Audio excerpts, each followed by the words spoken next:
The man got up and took off his prison uniform, ripped off the wires on the wall and charged his body to help him regain his superpower to control electricity.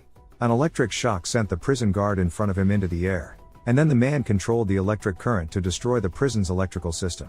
The superpowers held here immediately rioted, followed by chaos in the prison. Next, let's briefly introduce the background of the story. The story takes place in the future world. This time war is frequent. Some countries even used nuclear weapons, which led to the death of billions of people from nuclear radiation syndrome. And nature has also been irreparably damaged, some of them under the radiation genetic mutation, accidentally obtained a variety of superpowers. In order to plunder resources, the superpowered people began to use their abilities to rob banks and cause various riots. The US government, in order to suppress this army, also set up a super prison to hold these criminals. Late one night, in an underground parking lot, a group of superpowered people were causing trouble when a strong man suddenly appeared, holding a double gun in his hand, and started a massacre against them. This strong man is called Jack, and although he is not a superpower, he is a superpower's nightmare. A few years ago, Jack's daughter died at the hands of superpowers. So for the past few years, Jack has been slaughtering superpowered people to avenge his daughter. It is expected that by now, Jack has killed more than 40 superpowers. Of course, the gentleman in front of us tonight will not escape death after all. After the battle, the police arrived at the scene and arrested Jack. Faced with the vicious Jack, the police sent him directly to the super prison. And this is exactly what Jack wanted. He wanted to kill people here. Among the prisoners sent with Jack was a boy named Diaz. His ability is to share emotions and feel the pain of those around him. Diaz did not hurt anyone, but was wrongly accused of going to prison, so he felt very stifled. Superpowered people sent to prison are put in ankle cuffs, which can suppress their superpowers to prevent riots. The boss of this prison is the warden in front of him. He is very sinister, likes money, and uses violence against the prisoners underneath. Recently, the warden is retiring and he wants to scavenge some money from the inmates before he leaves. The warden targets the prisoner Bruce, who is a criminal. Bruce's superpower is to control anything with his mind, including the human brain, and Bruce later uses this power to steal billions of dollars. Because a criminal like Bruce has no chance of getting parole, the prison warden says, as long as Bruce transfers the money to himself. He promised that the next warden would not look for any trouble when he arrived and would keep the current special care. Bruce did not agree on the spot, but he was mentally calculating his escape plan. On the other hand, Jack fought with a fellow inmate as soon as he arrived at the prison. The man's name is Jim, and his brother was killed by Jack. The two of them fought with each other as enemies. In the absence of superpowers, Jim's ability is clearly inferior to Jack, by the other side a violent beating. Only when he was dying did a prison guard step in to stop it and send the two to the infirmary for treatment. The guards loved this scene because it added a touch of fun to a tedious life. In the infirmary, after examining them, Mary, the beautiful doctor, turned her head and headed inside. She was ready to psychologically treat Bruce when, to her surprise, Jack came in right behind him. As soon as he saw Bruce, he recognized him as a vicious criminal. Jack was instantly furious and tried to kill him.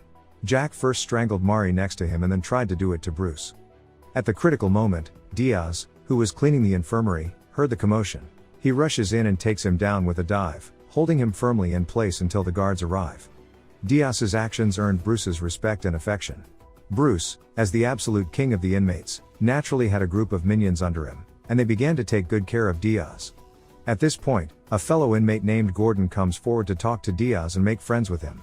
Through this conversation, we learned that Gordon was here at the beginning of the Supermax prison. For all these years, Gordon has been applying for parole, but unfortunately each time it has not passed. In fact, it is not difficult to see from here, the US government's treatment of superpowered people has always been an unfair treatment. They simply do not have the possibility of parole. Although Gordon knew this, he still had illusions and prayed that his next parole would be successful. Unfortunately, the result was the same, and his parole application was denied again. Gordon became disillusioned and became depressed from then on. Bruce is continuing to prepare his escape plan. That day at lunchtime, Bruce's assistant handed Gordon an iron object. Gordon used it to unlock his ankle cuffs, then took off his prison uniform, ripped off the wire to recharge his body, regained his superpower and destroy the prison's electrical system. Apparently, Gordon has joined Bruce's men, becoming his right-hand man on the way out of prison.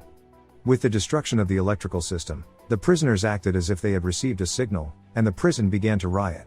Of course, the damage to the electrical system does not affect the use of ankle cuffs. This is just a move made by Bruce.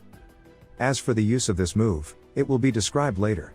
Soon, the warden instructed the deputy warden to immediately start the backup motor to restore the electrical system. The next second, the cranky prisoners were electrocuted by the ankle cuffs, all of them down, and were re-incarcerated back to the prison. At this moment, Gordon came to the infirmary. Looking out the window at the free world, his face showed unstoppable sadness. Seeing the riot was suppressed, he realized that there was no escape. Just then, a female prison guard arrived to punch Gordon down. Then, she received the order to kill Gordon. The female prison guards are intolerant, but the order is hard to resist. She still punched Gordon again and again in the face until there was no movement. As things unfolded, the warden realized that the riot was probably Bruce preparing for the escape. He saw Diaz getting close to the other man and thought there was something secret between them. So he approached him and tried to make a deal. Unfortunately, Diaz really does not know anything. Bruce only asked him to listen to his own words, only obedient to get out. Seeing no useful clues from Diaz here, the warden went straight to Bruce. Warn him not to think about escaping and that the best option is to work honestly with himself. Bruce changed his attitude and agreed to cooperate with the warden. Only he needs time to transfer money as well as the network, which needs to be provided by the warden. The latter, upon hearing this, casually agreed to do so. The guards went down to the basement to check the wiring that had been damaged by Gordon, then had the staff make repairs while the prison systems were completely updated. In the meantime, the super prison returns to its usual life, with only Bruce silently carrying out his plans. He used the tablet computer provided by the warden to create a virus program to prepare for the jailbreak. Jack tattooed a cross on his face and continued to look for trouble with Jim. But for some reason, Jim is clearly unwilling to pick up on him. Time passes and comes to the day of the warden's retirement. He came to the office with champagne and high spirits. After a simple cleanup, found Bruce, took out his tablet computer, and asked the other party to transfer money to his account. Bruce was very cooperative, picked up the tablet and began to transfer funds. The warden was very happy, but did not know that Bruce, while transferring money, while planning his own virus program set in the system. Soon, under the effect of the virus program, the prisoners' ankle cuffs lose their effect, they collectively regain their superpowers, and the prison riots instantly. Diaz was notified in advance and went to the infirmary to hide, but still could sense the pain of other escapees. Thanks to the beautiful doctor who comforted him in time, he was able to ease his pain. The prisoners, who had regained their superpowers, let themselves go completely and were in a mess. I thought the final superpower showdown would be great, and I was disappointed to see the money start to burn.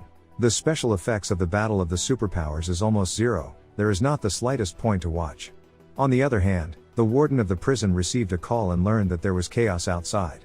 Immediately ready to go out to command, but found that the prison door has long been Bruce locked. At this time the warden still does not know that he is Bruce's escape plan and the most important part. Outside the prison guards gradually cannot support, call the deputy warden to find a solution. The deputy warden said that the entire system was built on a generator and that restarting the generator would reconnect the ankle cuff system. Hearing this, prison guard Alan rushed to the basement and prepared to restart the generator. Unexpectedly a superpowered man caught up with him at that moment and wrestled with Alan to stop him from restarting. The two sides fought back and forth, and the fight was unbearable. After all, a superpowered person is a superpowered person, and Alan as an ordinary person, is no match for him, so he is overwhelmed by the fight. At the critical moment, Alan noticed a pipe on the side. He smashed it open, and a large amount of hot air instantly gushed out from it, and the superpowered man was scalded to death. Meanwhile, the warden, who had finished calling for backup, sat relaxed in front of Bruce, holding his tablet and smiling at the amount in his account. At this point Bruce suddenly snapped. He has a skill that no one else knows about, that is, the exchange of brains. That's right, Bruce did all this to exchange brain consciousness with the warden, with the help of his body to open a new life. Bruce knows that he cannot get out, only this one way to get free. Before Bruce let Gordon destroy the power system, just so he could have the opportunity to plant a virus program into the system when he fixes the update. It turns out that Gordon was a cannon fodder all along. When the warden figured it all out, it was too late. Bruce has used his superpowers to complete his plan to swap consciousness with the warden. Bruce then knocked out the warden with a punch, and Alan's side managed to activate the generator, and the shackle system was restored. The warden then took control of the scene, electrocuted all the prisoners and took them back to their cells. Soon after, Bruce's cell door was opened. Bruce struts out, then turns around and instructs the guards to send Bruce to a small dark room and never let him out. The film ends with Bruce getting his life back, while also getting Diaz and his assistant out of jail. After all, from the beginning he had told the two men not to join the riot. The only way to have a chance at parole. In this way, Bruce borrowed the warden's body to start a new life. And that's where the story ends. Corrective Measures is a sci-fi film that was recently released. Although the film's plot is slightly confusing, and also full of holes, but it is likely to be Bruce Willis's last film, we recommend watching the original film. Thank you for watching. Subscribe if you'd like to see more videos like this. Turn on the notifications, and leave a like to help the channel out.